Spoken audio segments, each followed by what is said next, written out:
fort de leur victoire de 6-2, inscrite la veille face aux Griffins de Guelph. Les Patriotes recevaient la visite des Mustangs de l'Université Western samedi après-midi. Il s'agissait d'une première visite à Trois-Rivières pour les Mustangs en saison régulière depuis le 2 février 1992. Mais avant tout, les hommes de Marc-Étienne Hubert tentaient de remporter une 28e victoire consécutive devant leurs partisans. On se transporte en deuxième période alors que les Patriotes tiraient de l'arrière 1-0. Billy Lacasse a causé un revirement en zone défensive avant de s'amener seul devant le gardien des Mustangs, Greg Dodds, qui l'a battu avec un tir entre les jambières. C'était à ce moment 1-1. Il s'agissait toutefois de l'un des rares moments de réjouissance pour les Patriotes dans cette rencontre, alors que les Mustangs ont explosé avec une poussée de 4 buts en deuxième période. Stephen Salichero a tout d'abord profité d'une rondelle libre devant le filet de Desrosiers pour enfiler son deuxième but de la rencontre. Les Mustangs ont doublé leur avance moins d'une minute plus tard, alors que Trevor Warner a marqué grâce à un lancer qui a dévié sur un défenseur des Patriotes avant de déjouer la vigilance de Francis Desrosiers. Les Mustangs ont continué leur travail de démolition un peu plus tard dans la période, alors que le défenseur David Corrente a eu beaucoup de temps pour s'approcher avant de battre le gardien des Patriotes avec un tir précis du côté de la mitaine. Puis, avant la fin du deuxième engagement, Adam McGee a littéralement cassé les reins des hommes de Marc-Étienne Hubert en portant la marque à 5-1. Il s'agissait de la fin pour Francis Desrosiers, qui a été chassé après la deuxième période de la rencontre au profit de Guillaume Nadeau.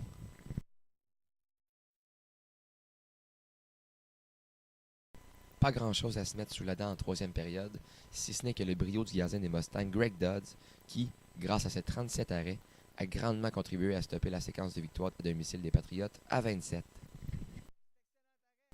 Voici les commentaires d'après-match de l'entraîneur-chef Marc-Étienne Hubert, ainsi que du défenseur des Patriotes, Olivier Hott.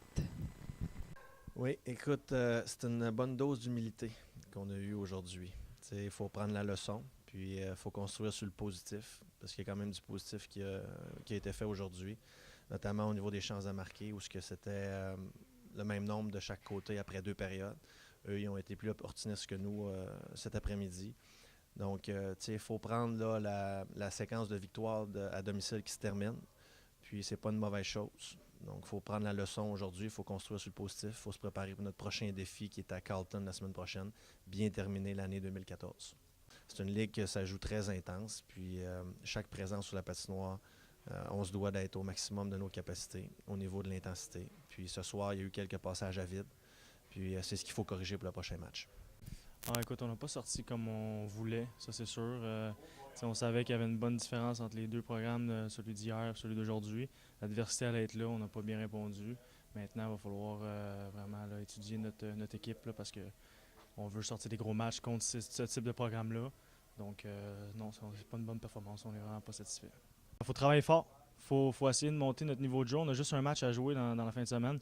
Donc il faut vraiment là, travailler fort pour arriver vendredi au sommet de notre forme. Niveau d'intensité, il faut l'élever. Il faut travailler fort aussi à l'extérieur de la glace. Faire nos petites affaires qu'on a à faire, là, les sacrifices, tout ça. C'est le dernier match avant Noël. Donc après ça, on a un long congé. Il faut tout donner. On vide la tank. Puis après ça, on veut avoir une bonne analyse de notre première moitié de saison.